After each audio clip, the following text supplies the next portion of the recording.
Hey guys, Christopher Walken here, live from Mr. Kosal's basement. He's asked me to introduce the topic of racism in the hit RPG Dungeons and Dragons. Whoa, I got a fever, and the only cure is more racism in my tabletop games. Not as cool in real life though, but in a fantasy setting, I think it can really add a little more cowbell in your diet, but it only works if you do it correctly. Do it wrong, and your friends might stab you in the face with a soldering iron. But don't worry, we'll show you the right way to be racist.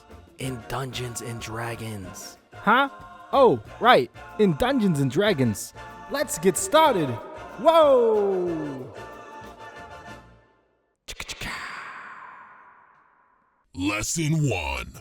Understanding racism. How long I've been waiting for this. Woo, I'm about to make a name for myself here. I'm of the belief that racism in D&D can flesh out your world, really immerse you in the environment. It's another obstacle for DMs or players to overcome, but in the words of the great prophet Rage Against the Machine, know your enemy. Before you get confused, what I'm saying is that you need to understand racism and why it would exist in your fantasy world. You can't just be throwing random stereotypes at your races and call it a day. It'd be like cultivating your martial arts without eating the 10,000-year-old tiger anus. It's just not gonna work. Listen, if you're gonna have racism in your campaign, you gotta do your research. Why would a dwarf dislike a wood elf? Different environments? Different height levels? Did that dwarf's ancestor give the elf's mom the two-step coochie kick? I like to be educated, but I'm so frustrated. Hello to my loneliness.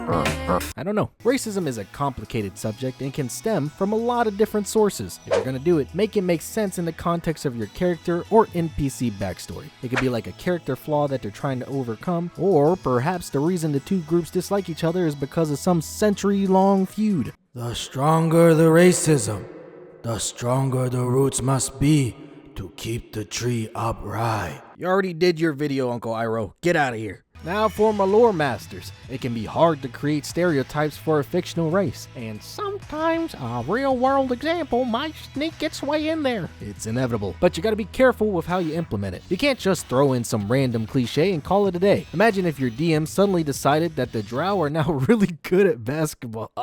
Oh fuck. I'm gonna get a lot of shit for that one. I'm gonna cite my current campaign, The Gambler's Frontier. It takes place in a fantasy version of late 1800s America. In my world, elves have integrated themselves into various Native American societies, but not all of them are the same. I had to take a look at various Native groups and see which fit my elves the best. What I'm getting at is doing your research. Understand the culture and why it exists. In my opinion, this goes for a lot of things in life. If you're gonna borrow from the culture, then take the time to learn about it. Really get in there and borrow it accurately. Want an Asian-like race? Go watch some documentaries about China, India, or Laos. Expand your friend group and talk to different types of people. Go make friends with a Puerto Rican guy. I guarantee that dude is gonna make you an honorary brother by the end of the day.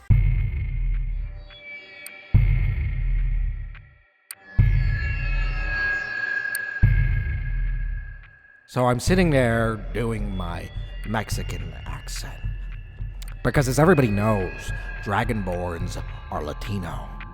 And he comes at me with a knife, saying it's offensive and I'm making fun of his ancestors.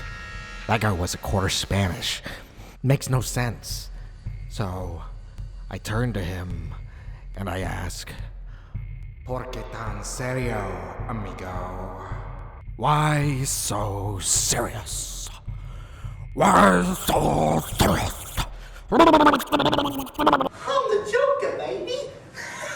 You always gotta know the limit when it comes to being racist, even if you're being racist towards a fantasy one, like a race of humanoid pugs. People vibe off the energy that you give. You don't want to go too far that people start thinking you might be substituting a real race with something else. Make sure to have examples that break the stereotype. The real world is incredibly diverse, so there shouldn't be any reason your fantasy world isn't. The art in acceptable racism is juggling the two contrasts. And subscribing to the channel, that'd be cool too. Please subscribe to the channel. Maybe you've got a dwarf that's actually tall, or an elf that looks Middle Eastern, or an orc that has a deep love for My Hero Academia fanfiction. well, maybe not that. Everyone's got a limit to how offensive you can be. That's gonna depend on your friends. You can't just be going into a new campaign slinging slurs like you got dead eye on. And unfortunately, once you pass that line, there's usually no coming back. It's best just to ease in and don't take it too far. Maybe build your way up and slowly test the waters. Now, I'm assuming some of y'all might be of the Caucasus nature. Now, brother, listen here. If you want to get a little spicy in how you portray your character, it's gonna be a bit of an uphill battle for you, buddy. Even if they don't actually believe it, your minority friends will call you racist just to fuck with you. But if you get past this, you're one for the books, baby. If anything happens, just blame like Asmongold or something. Just remember, it wasn't me.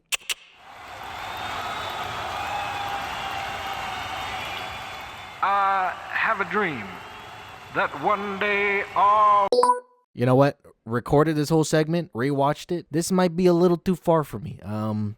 You know what? Let's just put that on a back burner for right now, until we get to know each other a little bit more, you know? In today's age, racism has gotten so stale. People say the same type of slurs and it's starting to grind my gears. There's only so many times a man can be told he eats cats and dogs before he gets bored of it. Bring back the days when the racist would call me a celestial when I walk down the street. That's some unique shit right there. Same goes for your Dungeons and Dragons campaign. You gotta be wacky with it. Have some fun.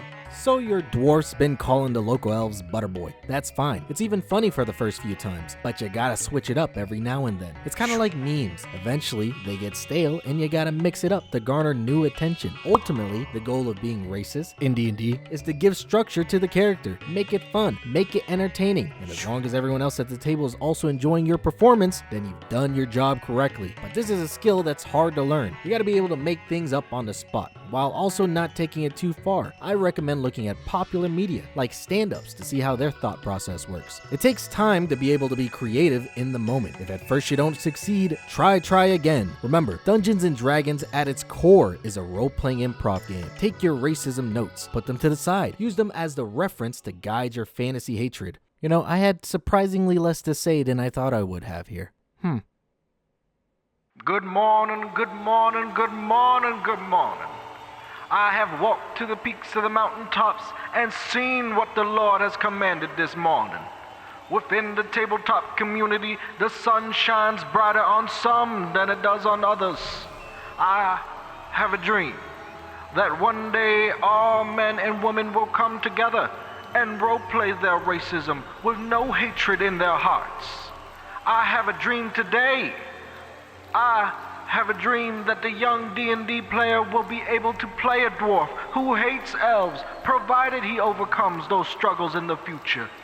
No longer will the evils of Hasbro keep the role player from fulfilling his role in the campaign. Prosper in the sweet land of liberty as long as it is not cringe. All right, that's enough. No more skits. I'm turning it off. Good luck being racist in your D&D campaigns. Don't make too big a deal out of it. You'll get through pretty easily. Just don't make it weird. All right. Later, bitches.